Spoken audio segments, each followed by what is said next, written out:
Yo, what's happening, boxing heads and fight fans around the world? Be Marsh with another boxing video. So the WBC is going to order that Danny Garcia and Showtime Shawn Porter face each other for a WBC interim title. And the reason they're going to fight for the WBC interim title is because the guy Keith Thurman is out with an injury, an elbow injury, and he won't be back till like 2018, the first quarter. So it's only right, you know, since the guys are on injury reserve, that Shawn Porter and Danny Garcia, the last two guys who lost to Keith Thurman, that they face each other, you know. The guy Keith Thurman, man, he can't shake these two guys out of his hair anytime soon, you know what I mean? He beat both of them. In my opinion, Shawn Porter versus Keith Thurman was a draw, 6 rounds apiece. That's how I had it. Danny Garcia versus Keith Thurman. Initially, I thought Danny Garcia did a good job and might have squeaked out a victory, but after watching it numerous times, I have it for Keith Thurman 7-5. You know, it's just that the last few rounds that was the reason why, you know, I saw the man Danny Garcia creeping and almost pulling off the victory because Keith Thurman was running. You know this just like I do. You know what I'm saying? He has a tendency to be running in the championship rounds. I guess he feels he sealed the deal and you know, he's just being safe and cautious, but you know, that might go against him when it comes to some judges, i.e. Felix Trinidad versus De La Hoya. Go watch that fight if you don't know what I'm talking about. All right. So the WBC, Mauricio Sulaiman, the president of the sanctioning body based out of Mexico, they said that they're going to order this fight for a WBC interim title, you know what I'm saying? So basically, whoever wins this fight got a shot at Keith Thurman next, you know. And you know Keith Thurman also has a WBA title. Like I said, he's on injured reserve. And, you know, we never know whether the WBA might mandate him to fight is mandatory. And I think it's Lamont Peterson, if I'm not mistaken, you know. But this is a good fight right here between Shawn Porter and Danny Swift Garcia. This is a fight I've envisioned in my mind plenty of times, you know what I'm saying? I'm not going to say who's going to win at this particular moment because I don't know who's going to win. They haven't fought. I haven't made a prediction. You know, I haven't really quite thought about it to give out my, you know, an official prediction. You know what I'm saying? But this is a fight that boxing needs for the welterweight division. You know, both guys managed by Al Heyman. So, you know, both guys fight on the PBC or the Showtime platforms. So this fight shouldn't be hard to make, you know what I mean? Danny Garcia just came off a fight in, Keith Thurman and Shawn Porter fought Berto. So none of these guys fought cupcakes in their last fights, you know what I'm saying? So it's going to be a grueling schedule for these two guys to want to get back to the top, you know what I mean? You want to get back to the welterweight, to be a welterweight champion, you're going to have to face each other, you know? And I wish that also happens in the light heavyweight division, you know what I mean? There's a lot of fighters also in the light heavyweight division, from Grosdick to Better Beef to, you know, I'm not going to say Sullivan Barrera. He just beat Joe Smith, who beat B-Hop and Fonfora. And, you know, Sullivan Barrera has also faced Andre Ward, you know. So he's on the right pace, you know what I mean? But all these other guys, you know what I'm saying? You know, Marcus Brown. There's numerous guys in the light heavyweight division. You know, I think these guys should face each other, you know what I mean? Alidia Alvarez has earned his shot to fight Adonis Stevenson, so I think that should happen next. And Grosdick and Sullivan Barrera, they need to fight each other, you know what I mean? And whoever wins that fight gets a shot at whoever wins between Alidia Alvarez and Stevenson. Point blank period, you know? It's just simple, you know what I mean? That's why I like these tournaments like that World Boxing Super Series in the cruiserweight and the super middleweight. Although the super middleweight, I ain't gonna lie, it's not enticing me. I'm not that excited for it like I am the cruiserweight one, because I know every single body in the cruiserweight division, I mean, who's in that tournament, you know? So I think I'd like to see this happen in the WBC. I'm sorry, in the welterweight division. But the WBC is kind of doing a little kind of mini tournament, basically, you know what I'm saying? And, you know, even the man Manny Pacquiao, he's also ranked. I don't know, is he 3rd or 4th in the WBC rankings? That's good, man. Put Manny Pacquiao high in them rankings so he can stop fighting for that WBO belt, you know? So let me know what y'all think about this fight, man. I'm happy to hear this from the WBC. The WBC, man, is one of them sanctioned organizations. Some people say it's corrupt. But the WBC, in my opinion, is also To me, it's the best sanctioning body. They want to make fights happen. They mandate, and also the WBO, they make and order mandatories and or purse bids, and they order fights. You know what I'm saying? I.e., Mauricio Sulaiman has said that he wants to make a fight between Wilder and Anthony Joshua. You know what I mean? They've even put Klitschko in the top rankings in the WBC. So he's basically showing Wilder, you know what I'm saying, hey, if you don't get that AJ fight for whatever reason, then you're going to have to face Klitschko. You're going to have to put a live Hall of Famer or a good fighter on your resume. Not that Wilder has bum fighters, but he doesn't have Klitschko on his resume like Anthony Joshua, you know what I mean? So, I commend the WBC for that. Just like how the WBC made 2 mandatories, purse bids for Kovalev and what's his name? And Adonis Stevenson, you know what I'm saying? And that was by request from Kathy Duva to make the mandatories so Kovalev, when he was a champion, could face Adonis Stevenson. But then when it's time to go to the purse bid, Kathy Duva and Kovalev pull out, you know what I'm saying?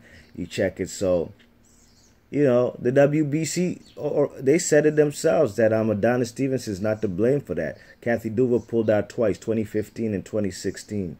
But yet, that's why, you know what I'm saying, when people say stuff on the internet, making videos, and they keep a narrative that, they keep saying the same thing, then, let me tell you like this, right? We here who make videos, we have a duty and obligation to speak the truth and to let the listeners, the viewers, who, to be honest, there are many people who do listen to YouTube boxing videos, right?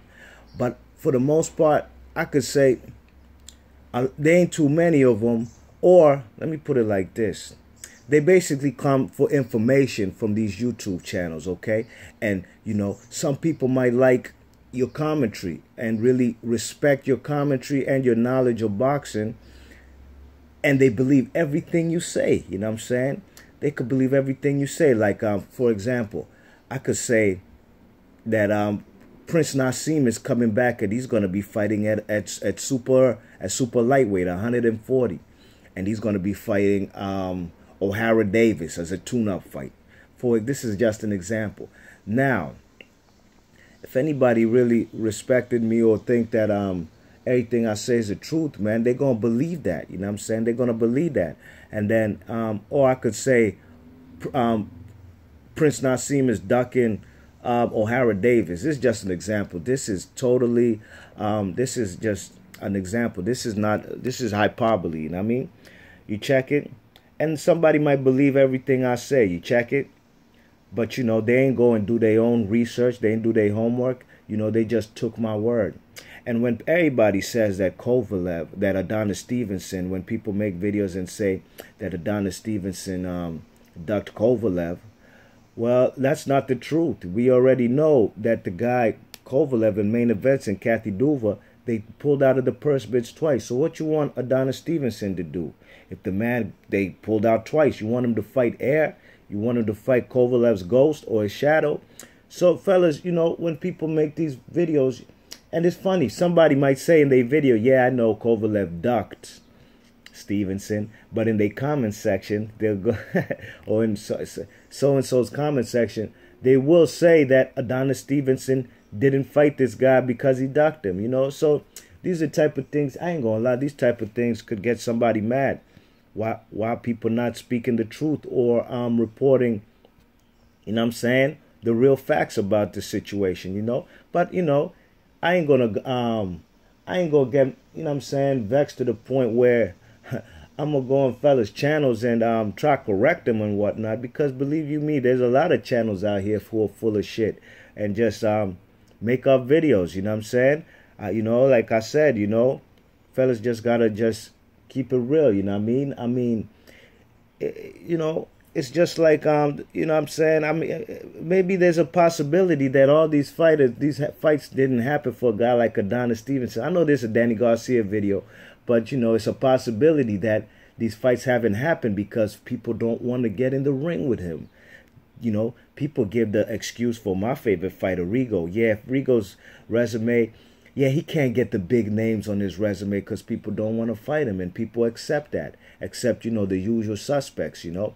And I guess the same logic or the same circumstances don't apply for a guy like Adonis Stevenson. I guess B-Hop, Carl Froch, Kovalev, none of these guys, they didn't get in the ring with Stevenson, but nobody ever put it out there that maybe these guys didn't want to get in the ring with Adonis Stevenson. That's why they were playing hardball in negotiations. Well, Carl Froch straight up and down ducked him. That's a given, you know. Kovalev straight up and down ducked him.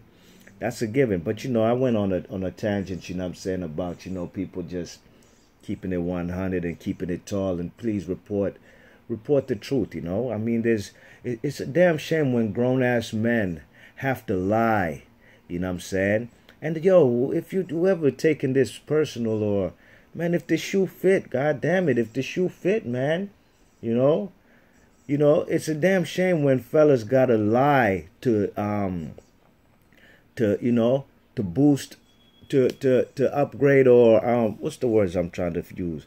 It's when somebody gotta lie on a particular fighter just so they can exalt another fighter, or basically lie on a fighter just to basically prove their points. You know what I'm saying? To make it look like they're right, you know.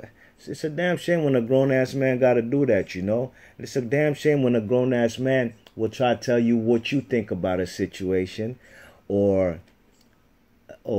basically tell you how you feel, or trying to put words in your mouth about a particular, any incident, you know what I'm saying? You check it. So, you know, it is what it is, you know what I'm saying? But I ain't got no gripes with anything or anybody. Anybody could say what they want, but all I'm saying, as fellas or people who do make boxing videos, it's only right and fair to the audience that we report what really happened, you know. You can't say the man Adonis Stevenson ducked Kovalev when there's two instances where Kovalev has ducked the man Adonis Stevenson, so he can't get him in the ring because they don't want to fight him. I mean, it's crazy how people can understand that logic for a fighter they like, but somebody they don't like, that shit is out the window. It's basically, you know, they basically disregard the facts, you know what I mean? But B-March Boxing, let me know what y'all think about this Shawn Porter and Danny Swift being made by the WBC. Big ups to the WBC. You know, Danny Garcia, you know, he just came off of fighting Keith Thurman. You wanted to move up to 147 when you was the king of 140. That's all well and fine, you know. But now you got to face the big boys in one of the most talented divisions in boxing for a while. Now we just got to see these fighters fight each other. And hopefully we'll see this fight next. B-March Boxing, leave your thoughts and comments. And I'm going to catch you on the next vid. And thanks for listening. 1.